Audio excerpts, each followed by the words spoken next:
जय जय श्री राम। आप सभी का जीवन मंगलमय हो। आप सभी महान भावों का वंदन, अभिनंदन एवं स्वागत है। जहाँ बसे वहाँ सुंदर देशु, जो प्रतिपाले वही नरेशु।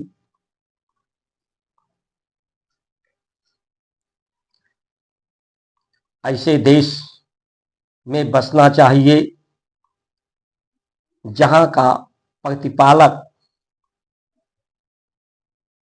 जो नरेश है, यानी जो वीर है, धीर है, निर्भीक है, निश्चय है, जिसके जीवन में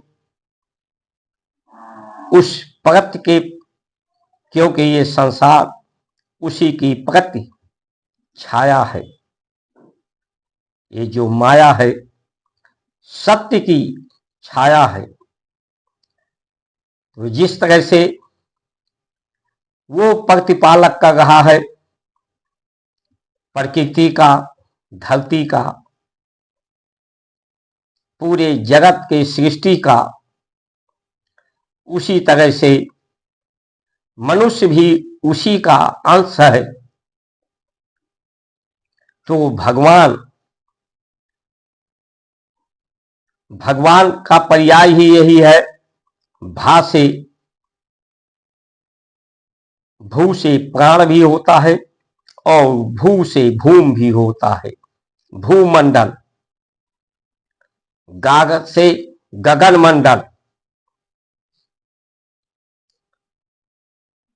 वा से वायुमंडल और ना से नीर, ना से हम और हमारे।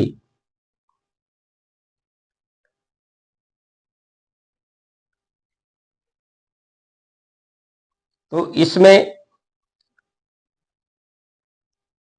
आहार में का शुद्धि हो, विचार में शुद्धि हो, व्यवहार में शुद्धि हो, क्योंकि बीमारी का कारण भी अशुद्ध आहार ही होता है। सही समय पर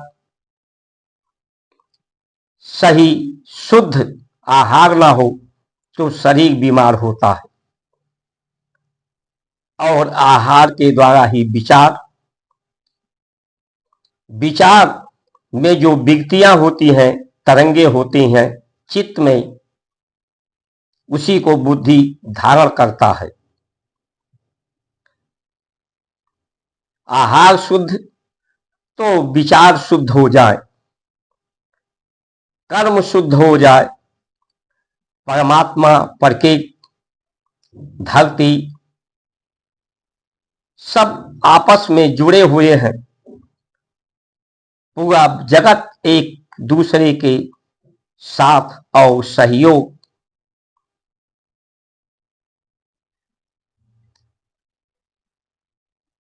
इसमें भिन्नता नहीं है, साथ में सहयोग, योग संयोग में। सिर्फ हमारी चित्त की विकृतियां शुद्ध हो जाएं, सत्य विकृतियां हो जाएं, सत्य के साथ जुड़ जाएं, तो उन प्रवृत्तियों, परमात्मा की वृत्तियों का हमें सबसे जुड़ने का अनुभव प्राप्त हो जाए, सबके जुड़े होने का अनुभव प्राप्त हो जाए। भगवान का जो भर्ग है वो अन्न है, आहार है, उसके शुद्धिकरण से, आहार के शुद्धिकरण के लिए गौ माता, मन के शुद्धिकरण के लिए ज्ञान सत्य से मन को जोड़ने, ये इंद्रियां शरीर में है, दो स्वर है नास छिद्रों से, एक चंद्र नाड़ी, एक सूर्य नाड़ी, एक सकारात्मक एक नकारात्मक ऊर्जा बह रही है। इन दोनों, क्योंकि एक समय में एक ही नाड़ी चलती है, तो जब स्वर बदला जाता है तो एक नाड़ी दूसरे नाड़ी से मिलती है, परस्पर संबंध होता है, तो शरीर में शक्ति की स्फुरणा होती है, सामर्थ्य बढ़ता है। दो हाथों को जोड़ा जाता है, सीताराम सीताराम। एक हाथ सीता है, एक हाथ राम है, एक में नकारात्मक, एक में सकारात्मक ऊर्जा। तो इन दो ऊर्जाओं से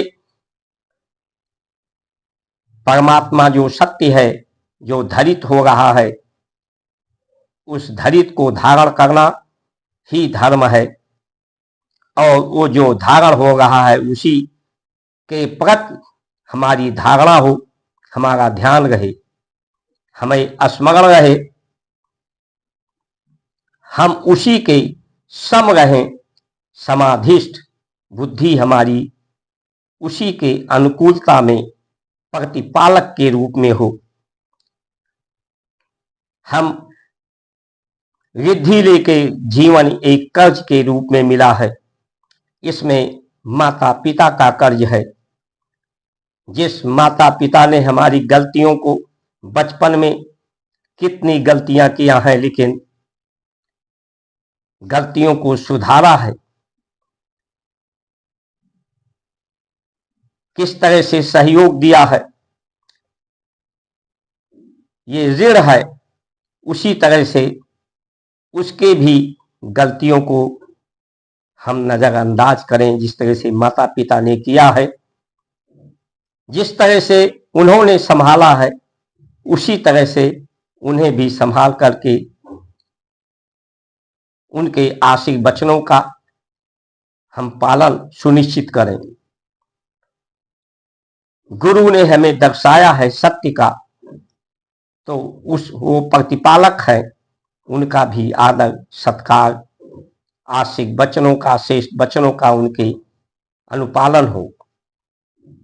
ये धरती भी माता है, जो प्रकृति पुरुष से संपर्क करके अपने गर्भ में तत्व को धारण करती है, उस तत्व को ही उत्पत्ति करती है, जिसे हम आहार के रूप में, व्यवहार के रूप में लेते हैं।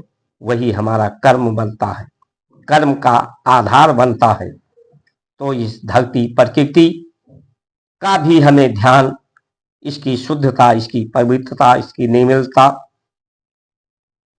अक्षुण्ण रखें, इसका भी हमें ध्यान रखना चाहिए।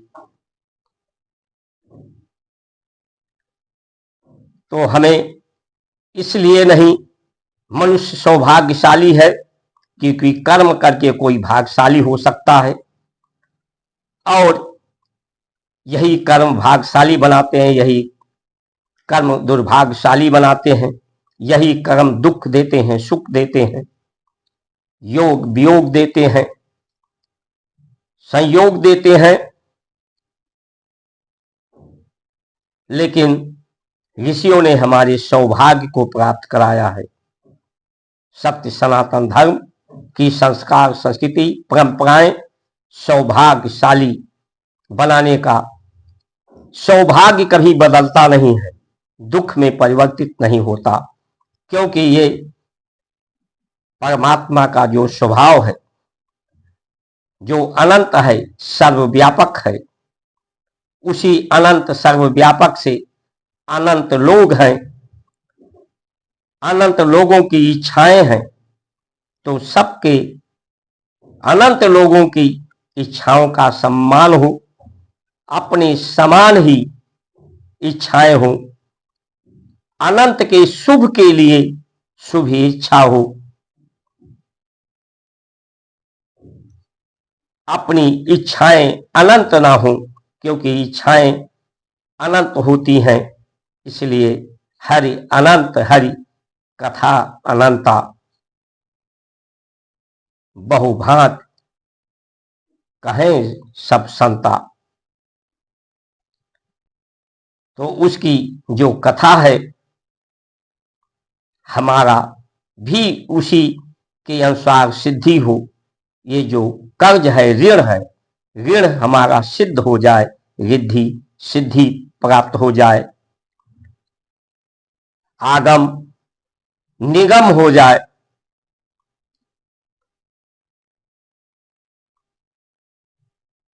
प्रभाव व्यक्ति का घटता बढ़ता रहता है, प्रभाव में परिवर्तन होता है।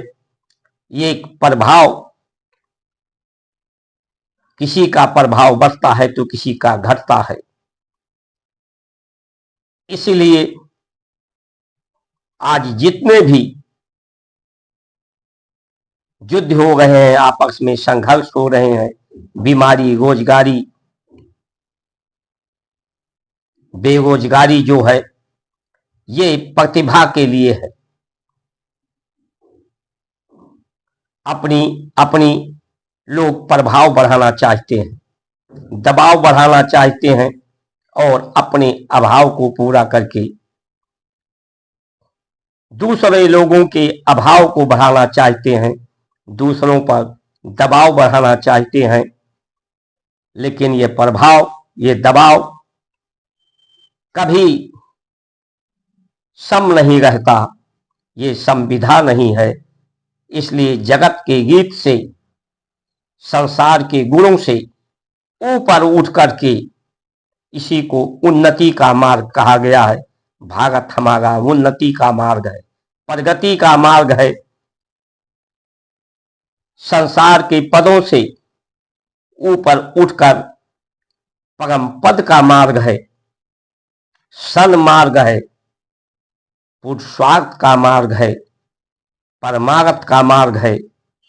इसलिए आइए हम सब मिलकर उस भारत की संस्कार संस्कृति की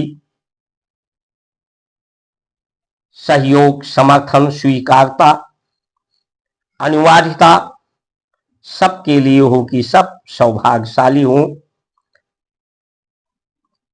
किसी में जो कमी है संसार में, जो अभाव के रूप में दिखता है, वो कमी जब अपने अंदर कमी होती है, कमी वो दोष के रूप में होता है।